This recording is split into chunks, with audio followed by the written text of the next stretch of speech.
தாய் தமிழ் உறவுகளுக்கு வணக்கம். முன்னாள் பிரதமர் கவலைக்கிடம். முன்னாள் பிரதமர் கவலைக்கிடம். வங்காளதேச முன்னாள் பிரதமர் கலிதா ஜியா கவலைக்கிடமாக உள்ளார். அவர் முன்னாள் அதிபர் ஹிஜ்புர் ரஹ்மானின் மனைவியாவார். வங்காளதேசத்தில் பிரதமராக பணியாற்றினார். அவருடைய அறக்கட்டளையில் ஏற்பட்ட ஊழல் பிரச்சினை காரணமாக 17 ஆண்டுகால சிறை தண்டனை பெற்றார்.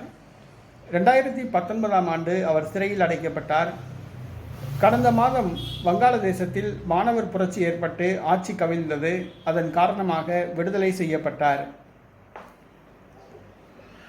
வீட்டில் ஓய்வெடுத்து வந்த முன்னாள் பிரதமர் கலிதா ஜியா அவர்களுக்கு தற்பொழுது வயது 80 வயதாகிறது. வயது மூப்பால் அவதிப்பட்டு வந்தார். இன்று காலை அவருக்கு திடீர் உடல்நலக்குறைவு ஏற்பட்டது. உடனடியாக மருத்துவமனையில் அனுமதிக்கப்பட்டு தீவிர சிகிச்சை அளிக்கப்பட்டு வருகிறது. முன்னாள் பிரதமர் கலிதா ஜியா அவர்களுடைய உடல்நிலை கவலைக்கிடமாக இருப்பதாக கூறப்படுகிறது. மற்றொரு முன்னாள் பிரதமர் ஷேக் ஹசீனா இந்தியாவில் தஞ்சமடைந்துள்ளார் என்பது குறிப்பிடத்தக்கது.